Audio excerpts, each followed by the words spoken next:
Between 2013 and 2016, slightly over 500,000 refugees fled South Sudan to other countries in the region.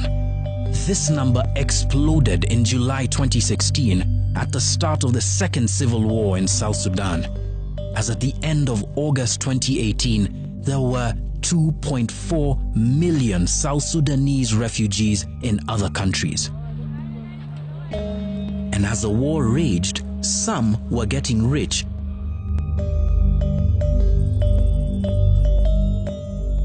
Meet Malek Ruben Riak.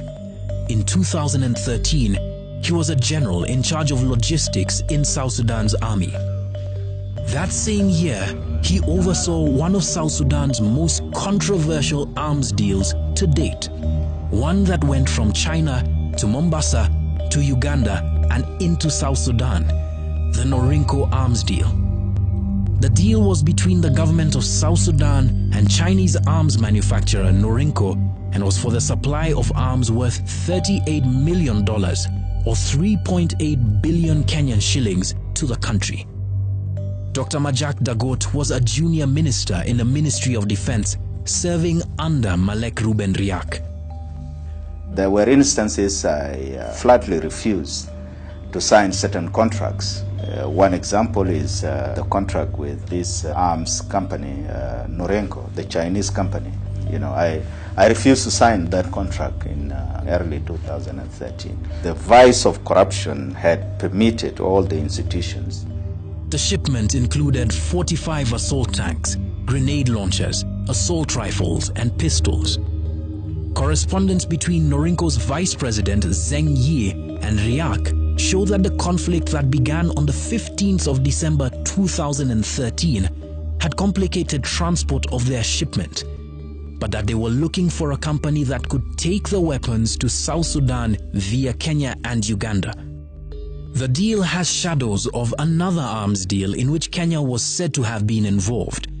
One that was uncovered when the ship that the arms that South Sudan had allegedly bought was hijacked by pirates, the MV Faina. 3 years after the Norinco shipment of arms was made, the United Nations imposed an arms embargo on South Sudan. Riak is now on a United Nations sanctions list for his role in leading a campaign of violence in South Sudan in 2015. The weapons that he helped procure may very likely have been used in the assault. Like Dudao, the amounts of money Riak seems to have, at least as at 2012, point to a man whose connections in government seem to have served him well. We were able to take a look at Riak's account ledger, where he would very often transact amounts far higher than his own salary.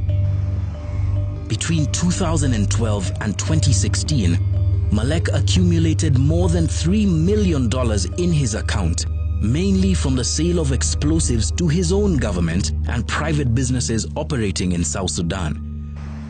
At the time, he was banking with a Kenya commercial bank. Oh, fine, thanks. It's weird to find you in your office. Yes, it is.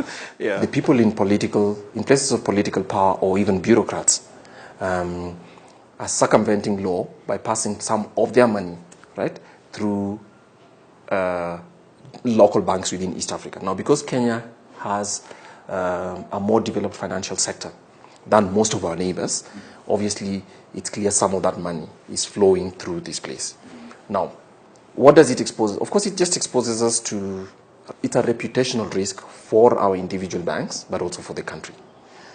Given that we are trying to build an international financial center, obviously one of the things we'll have to watch out for is that Kenya does not become a conduit for funds that are flowing in and generating conflict, or from the result of conflict, or even from the result of theft, which is basically money laundering. Now, the argument that's made by bankers, by lawyers, by accountants, and by every professional that has ever handled money stolen from South Sudan is that it's just that, it's a professional service.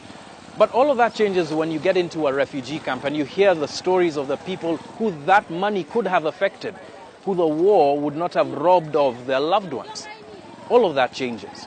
is the argument really about legality, or is it about the morality of supporting indirectly, albeit, but supporting a war nonetheless that has been 5 years running in the world's newest nation?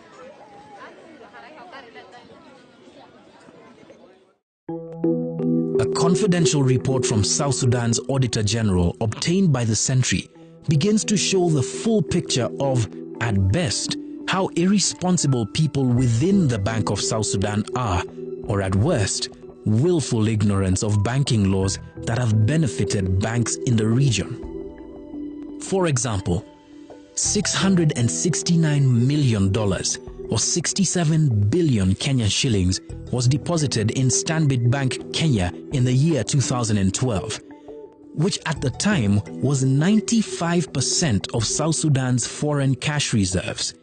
The Bank of South Sudan is only allowed to deposit 15% of its reserves with another bank at maximum.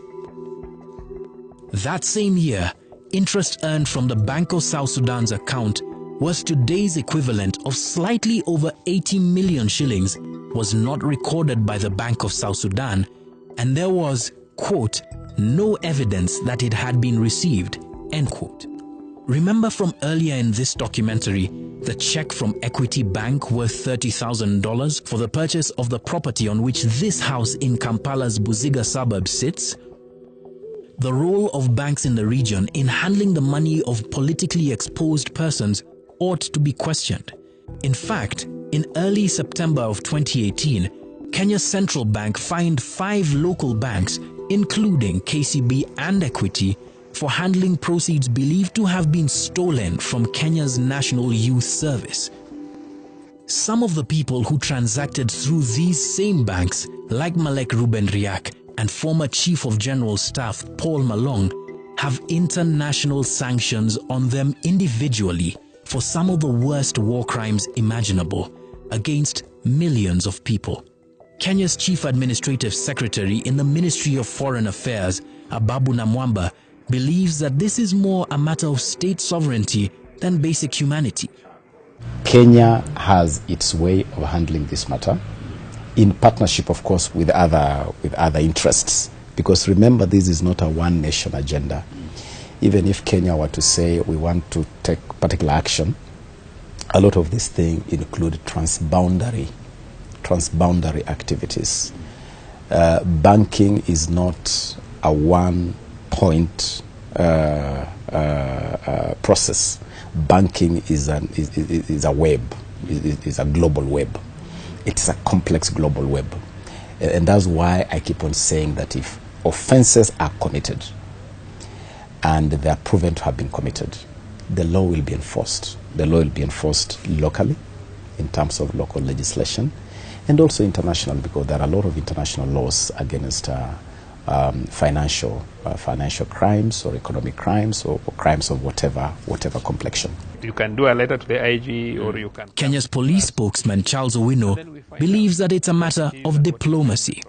First of all, crimes of international nature are handled within the prisms and process of diplomacy. In the sense that, for example, if you want somebody repatriated who has committed an offense in Southern Sudan or Uganda and has come to Kenya, there's a process. There's a process for extradition of these particular persons, where the mother country has to prepare a case, get a warrant of arrest, and send it to our country through the Foreign Affairs. And then the United States has on a number of occasions said that Kenyan banks and Ugandan banks and business people in the region run the risk of being locked out of the US financial system for allowing people like these to bank with these established organizations. Because you don't have to look very far to hear a story that tells you what the money that these men transact can do.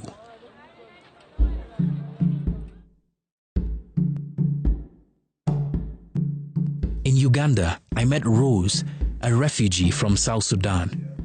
Rose and Joseph were friends, working in offices next to one another. When South Sudan was heading towards its independence, Rose spent her time campaigning for South Sudan to separate from the North. Now she spends her days in Uganda with bitter memories that, unfortunately, too many South Sudanese women share. I was once taken to the bush by rebels when I was 21 years, virgin. And then unfortunately, where they took us, we were 3 ladies. One was assassinated when I'm sick. One was pregnant.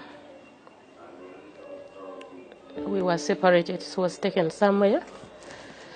And then I was left to a certain group where sex became the order of the day. It was hard for the first beginning, but they have to use knife. I sustained a cut. As I talk, I'm still carrying it. As you see me here, I'm getting old. Not that because of the years, but because of the constant, concurrent pain that someone goes through. It looks or it sounds like a joking thing for somebody who has not tasted the same situation. Sex is normal as people turn. If someone has decided to become a prostitute, that is a decision, and she knows why she wants to do that one. But honestly,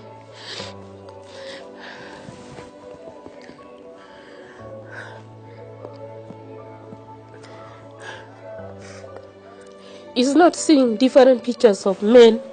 Somebody is on top of you, somebody is somewhere, somebody has already erected there. You see,